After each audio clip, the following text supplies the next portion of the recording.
আসসালামু আলাইকুম রহমতুল্লাহি ওয়া বারাকাতুহু।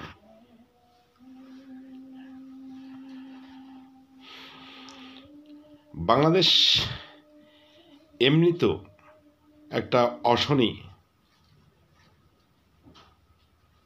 পরিস্থিতির মধ্য দিয়ে পরিচালিত হচ্ছে, যাত্রা করছে বা চলছে, কিন্তু আর কত অশনি সংকেত আমাদের জন্য বয়ে আসছে, ধেয়ে আসছে তা কে জানে। ইতিমধ্যেই আর এই বাংলাদেশের জন্য যে প্রতিদিন অশনি সংকেত ছাড়া আমরা কিছুই পাচ্ছি না। অবস্থা দৃষ্টে মনে হচ্ছে যে দেশ আইনের শাসনে চলছে না, চলছে একটা হুমকির শাসনে। প্রত্যেকটা জায়গাতে হুমকি হুমকি হুমকি। ইতিমধ্যেই ছাত্র সমন্বয়কদের মধ্যে অত্যন্ত প্রতাপশালী নেতা হাসনাত আবদুল্লাহ তার 15-20 জন মস্তান বাহিনী নিয়ে সময় টেলিভিশন দখল করতে গেছে। যদিও তিনি দখলের কথা বলছেন না,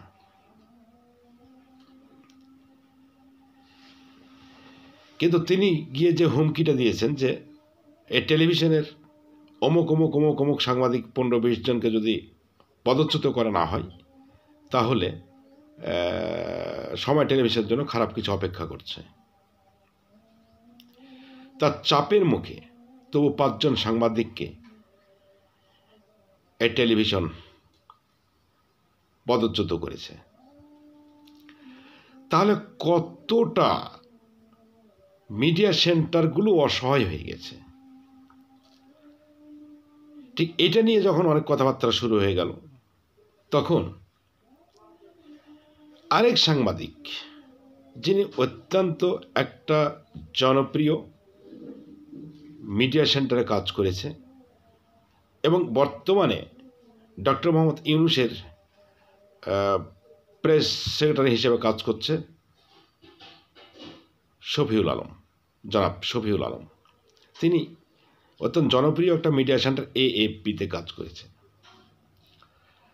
অথচ তার প্রতিক্রিয়ায় তিনি বলছেন কেউ যদি এই ধরনের কোনো কিছু করে তার দায় ভার কেবল তিনি বহন করবেন।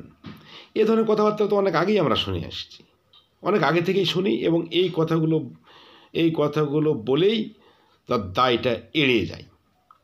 ইতিপূর্বে ওই ছাত্রলীগ বলি কিংবা ছাত্রদল বলি কিংবা আরও কেউ বলি অনেক অপকর্ম করেছে, তখন সংগঠন বলেছে যে এর দায় কেবল তার, এটা কোনো সংগঠন নেবে না, বা শেষ।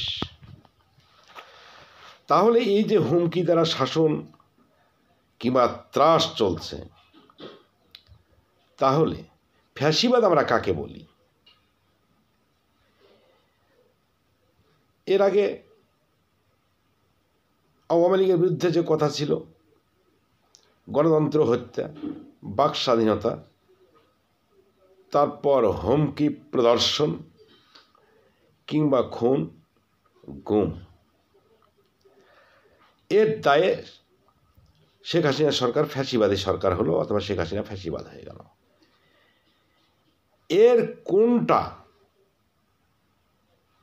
এই অভ্যুত্থানকারীরা করে নাই? এটা আজকে বিচার্য বিষয়, হতেই হবে। আমার এই কথাটা অত্যন্ত নেগেটিভ প্রতিক্রিয়া ব্যক্ত করতে পারে যারা অন্ধ, যারা প্রতিহিংসা পরায়ণ, যাদের মধ্যে কোনো দেশপ্রেম নেই, যারা হিংসুটে, অন্ধ, নির্বোধ, যাদের কোনো বিচার, তারা এতটাই নির্বোধ, এতটাই অন্ধ, যাদের কোনো বিচার বিশ্লেষণ জ্ঞান নাই, শুধু একটা হিংসাত্মক খারাপ কথা বলে ছেড়ে দেওয়া। এরা কিন্তু এটার কোনো তফাৎ করতে পারবে না। এদের দ্বারা সম্ভব নয়। এদের দ্বারা জাতি ভালো কিছু আশাও করতে পারে না। এদের দ্বারা কোনো সমাজ কিংবা জাতি, কোনো সম্প্রদায় ভালো কিছু আশা করতে পারে না। এবং এই ধরনের খারাপ কথা যারা বলে বিচার ছাড়া, তাদের দ্বারা কোনো সমাজ উপকৃত হয়েছে বলে আমার মনে হয় না। তার জীবন ইতিহাস খুঁজলে এই ধরনের কথাবার্তা বলতে পারে। যাই হোক, এই অন্ধরা, নির্বোধেরা খারাপ কথা বলে প্রতিক্রিয়া ব্যক্ত করবে, এটা স্বাভাবিক, এটা ধর্তব্য বিষয় নয়। কিন্তু আজকে পার্থক্য করতে হবে। যেসব অপবাদ শেখ হাসিনার গায়ে লেগেছে, আজ সেই সব অপবাদগুলো সেসব কর্মকাণ্ডগুলো ৫ আগস্টে গণ অভ্যুত্থানকারীদের দ্বারা গঠিত পরবর্তী সরকারের দ্বারা ঘটছে কিনা এবং তারা ঘটাচ্ছে কিনা, এই বিষয়টা আজকে ভাবতে হবে। তার পার্থক্যটা কোথায়? বরঞ্চ তার চাইতেও অনেক অনেক গুণে বেশি হয়ে গেছে। কারণ ৫ আগস্টের পর থেকে আমরা দেখে আসতেছি মব জাস্টিস, বিচার বিভাগে হুমকি, আদালতে হুমকি, সচিবালয়ে হুমকি, শুধু হুমকি আর হুমকি, হুমকি আর হুমকি। অর্থাৎ দেশটা যেন একটা অস্থিতিশীল আরও পরিস্থিতিতে এগিয়ে যাচ্ছে। আরও এইগুলো তো দেশের জন্য একটা ভাবি অশনি সংকেত। এই যে অশনি সংকেতের যে একটা লম্বা লাইন শুরু হয়ে গেছে, এর শেষটা এই অশনি সংকেতের টানেলের শেষটা তো আমরা কেউ দেখতে পাচ্ছি না। তা কতটা আমরা অসহায় হয়ে গেছি একটা স্থিতিশীলতার দৃষ্টিভঙ্গি থেকে।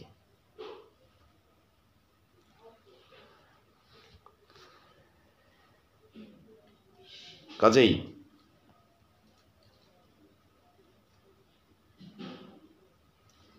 গণ অভ্যুত্থান ঘটালো না একটা নির্বাচিত সরকারকে সরিয়ে তারা আন্তর্জাতিক যে সংগঠনগুলো আছে, যে সংগঠনের উদ্দেশ্যগুলো থাকে যে স্বাধীন সার্বভৌম নিজস্ব স্বকীয়তায় যেসব দেশগুলো দাঁড়াতে ইচ্ছুক, দাঁড়িয়ে থাকতে চায়, তাদেরকে ব্যর্থ রাষ্ট্রে পরিণত করা, এ ধরনের কোনো আন্তর্জাতিক সংগঠন এজেন্ট হিসাবে কাজ করছে এরা, নাকি সেটাই আজকে অবশ্যই সচেতন মানুষের ভাবা উচিত দেশের কল্যাণে, দেশের স্বার্থে। তাছাড়া এইগুলো দৃশ্য আমাদের দেখতে হবে কেন? এটা কি কোনো সভ্য সুশীল স্থিতিশীল সমাজ আশা করে এসব কর্মকাণ্ডগুলো? আজ এখানে হুমকি, কাল ওখানে হুমকি, সর্বক্ষেত্রে শুধু হুমকি হুমকি হুমকি। দেশে কি আইনের শাসন বলতে কিছুই থাকবে না? মানুষ কি আইনের শাসন পাবে না? ইচ্ছা করলে যেখানে সেখানে হুমকি, ইচ্ছা করলে যেখানে সেখানে হুমকি। এ তো ত্রাসের রাজত্ব কায়েম হয়েছে। না হলে এ ছাত্র সমন্বয়কদের নেতা আবুল হাসনাত এরা কোন মানের নেতা, কোন মানের ছাত্র, কোন মানের দেশের একটা সংগঠক যে যারা শুধু হুমকি দিয়ে কাজ করে? এ তো মাস্তান বাহিনীর কাজ, চাঁদাবাজের কাজ। তো এরা তো মাস্তান বাহিনী, এরা তো চাঁদাবাজ, লাঠিয়াল, যাদের কাছে আইনের শাসনের মর্যাদা থাকে না, আইনের শাসনের প্রতি যারা শ্রদ্ধাশীল নয়, এরা কোন ধরনের মানুষ? এরা তো অসভ্য, বর্বর, চাঁদাবাজ, এদের কাজ এগুলো। আজকে সে কাজগুলোই তো ছাত্র সমন্বয়করা করে যাচ্ছে। আবার তারা রাষ্ট্র নিয়ে কথাবার্তা বলছে, আর মিডিয়াগুলো তাদের পিছনে পিছনে তাদের বক্তব্য খবরগুলো কভার করছে। এদেশের মিডিয়াগুলোরই বা কী চিন্তা ভাবনা, মিডিয়াগুলোর কি বিবেক? এরা এতটা প্যারালাইজড, এতটাই অসহায় হয়ে গেছে। মিডিয়া নাকি একটা দেশের শক্তিশালী সংগঠন, এই শক্তিগুলো গেল কোথায়? মিডিয়ার শক্তি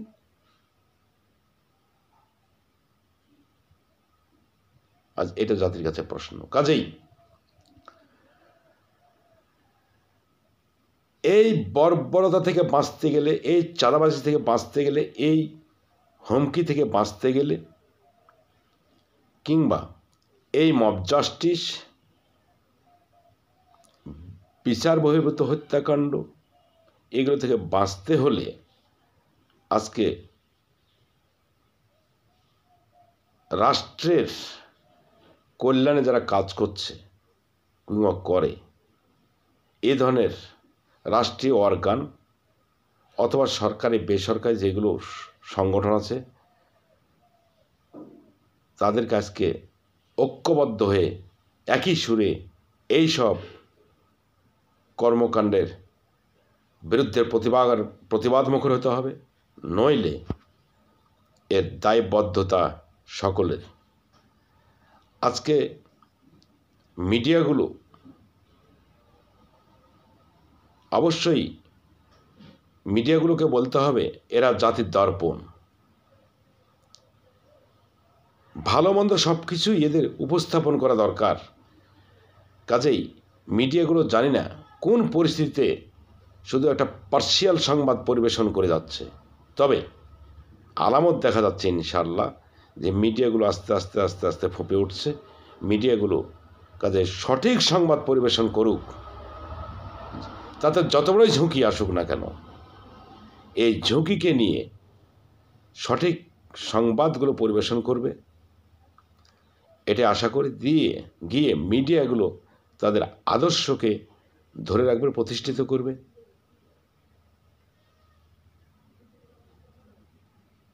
এই আশাবাদ ব্যক্ত করছি। এই সময় টেলিভিশনে যেভাবে আবুল হাসনাত তার মস্তান বাহিনী নিয়ে গিয়ে চাপ দিয়েছে, দ্বিতীয়বার যেন আর কোথাও সাহস না করে, এই মর্মে এখন প্রথমেই মিডিয়াগুলোকে প্রতিবাদমুখর হতে হবে, বোঝাতে হবে মিডিয়াগুলোকে সত্যি আমরা জাতির দর্পণ এবং দেশের জন্য আমরা অতন্দ্র প্রহরী, দেশের কল্যাণে আমরা নিবেদিত। এবং মিডিয়াগুলো যদি সঠিকভাবে এই সংবাদগুলো উপস্থাপন করতে পারে, তবে জাতির জন্য অবশ্যই কল্যাণ বয়ে আনবে। কারণ দেশবাসী সব কিছু জানতে পারবে। এরা দেশবাসীকে, এই যে সমন্বয়করা দেশবাসীকে যেভাবে জিম্মি করে রেখেছে, অন্ধ করে রেখেছে, দেশবাসীর চোখের পর্দা খুলে দিতে হবে। এবং এর দায়িত্বই হচ্ছে মিডিয়াদের, মহান দায়িত্ব। শুধু দায়িত্ব নয়, এই মিডিয়াদের। আর দায়িত্ব বলে আমি কথাবার্তা শেষ করবো না, কারণ দায়িত্বকে এড়ানো যায় কিন্তু কর্তব্যকে এড়ানো যায় না। কাজে কর্তব্যের দৃষ্টিভঙ্গি থেকেই মিডিয়াগুলোকে তাদের বাস্তব চিত্রকে জনগণের সামনে দৃশ্যায়ন করার জন্য ঐক্যবদ্ধভাবে কাজ করতে হবে, অত্যন্ত সাহসী মানসিকতা নিয়ে, দেশের এবং দেশের জনগণের বৃহৎ কল্যাণে। কাজে মিডিয়াগুলোর প্রতি এই বিনীত অনুরোধ রেখেই আমি আমার আজকে এই আলোচনা শেষ করছি। আল্লাহ হাফেজ।